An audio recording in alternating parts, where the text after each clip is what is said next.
Okay, ready? Sorry about that. I'm just get ready. May begin. Your first thought is please, not again. You instinctively panic as your father's hand comes crashing down with incredible speed and force, and you immediately feel a stinging pain on your backside. It happens again, and again, and again. You start to get bruises, but he continues to hit. You yell for him to stop, but you don't have any authority in the situation. Your parents think that you're learning a lesson, but are you really learning anything at all? Although this is a hypothetical story, this could have easily been a large part of your childhood. And for this reason, I think that spanking should be outlawed in the state of Minnesota. The problem is that spanking is detrimental to a child's physical and emotional health and has to be outlawed in this state. Spanking has become too common and even routine in many places and homes. As shown by Corey Adwar of Business Insider in March of 2014, 19 states still allow corporal punishment in the schools. Many of these states are in the southern region, but I think that every state should outlaw this rule. Basically, instead of detention, they hit them with a paddle or a ruler or simply a hand as a form of discipline. Nick Schell of Parents.com stated in February of 2012 that 81% of parents, which is about 4 out of 5, spank their children. And yes, some will argue, I was spanked as a child and I turned out fine. But my question is, are you really fine? You're hitting your children as a form of discipline. I think that there are alternatives to it. Parents.com is a site where stats are posted about parenting and advice is given through personal experience. According to Nick, 22% spank their children on a weekly basis. According to Susan Batinsky, professor at Michigan State University, in September of 2014, 38 different countries have outlawed spanking, but the U.S. is yet to do so. Italy and Germany have both outlawed spanking and corporal punishment. I think the U.S. should do the same, and we need to keep this one state at a time.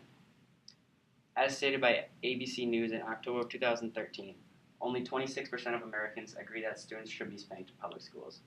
If you remember earlier, I said that 19 out of 50 still allow it. That's 38%, and only 26% of Americans think that it's okay. That means that it's happening more often than the general population wants it to. According to the University of Minnesota study in 2005, between 60 and 70% of child abuse cases started out as spanking. So it starts lower and then it escalates and has a domino effect, so we need to stop it at the source. There are lifelong effects of spanking, and they're horrible. As stated by Darcia Narvez in September of 2013, who has a PhD in moral landscapes, spanking increases delinquency and criminal behavior in children. In July of 2014, according to Kim Oliver of PsychCentral.com, spanking damages relationship and trust with your parents. Would you think, thank you dad or thank you mom for spanking me? You probably would not. You probably would have a ruined relationship and you wouldn't trust them as much. Catherine Taylor, a community health science professor who did a study for Times Magazine in 2010, claimed that the odds of a child becoming more aggressive by the age of 5 increases by 50% when the child is spanked more than twice a month. This is because the parent is showing aggression and power. Based on a study conducted by Dr. Strauss, Dr. Sugarman, and Dr. Giles Sims of Pediatrics and Adolescent Medicine in 1997, children who were spanked are more likely to become antisocial as teens and as adults. Finally, Judith Graham, Human Development Specialist of Maine University, stated in 2001 that even infrequent spanking could harm a child's self-esteem immensely. In my opinion, we need to take greater and harsher law enforcement to outlaw this in Minnesota. Any type of hitting or slapping of buttocks, face, or any other body part by an adult is illegal.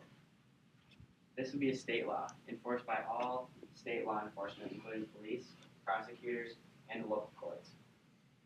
It would go to effect upon passage. And this law would affect the children so that they won't be spanked by their parents. It will show parents that there are alternatives to spanking. There would be severe consequences if this law was disobeyed. The first offense would be a misdemeanor, which could be up to a year in jail and $5,000 in fines.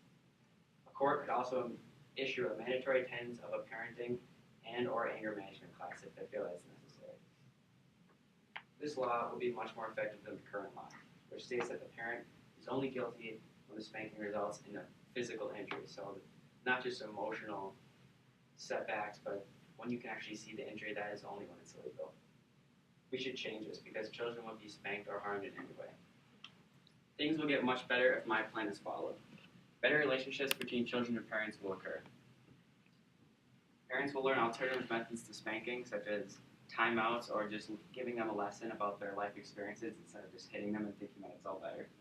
Children will have a more friendly relationship with their parents, which will lead to less spanking in the future, and will also ensure that the child does not grow up thinking that spanking is the right thing to do. It will have a great effect on future generations. If the children aren't spanked now, the chances of them spanking their children in the future decreases because you take after your parents. Children will learn that violence isn't the answer, and that strength does not give you authority in these types of situations. I need you to help make this happen, and it can only be achieved if everyone pitches in. To help, you should contact your governor, Mark Dayton. He can be reached through his email or by phone. His email is mark.dayton@state.mn.us, and his phone number is 651-201-3400. When you do contact the governor, which I know you will do, tell him that you support this law proposal, and that you are willing to campaign for the law if he is willing to support it as well. Do this today, before another child is spanked and scarred, both physically, mentally, for the remainder of his or her life.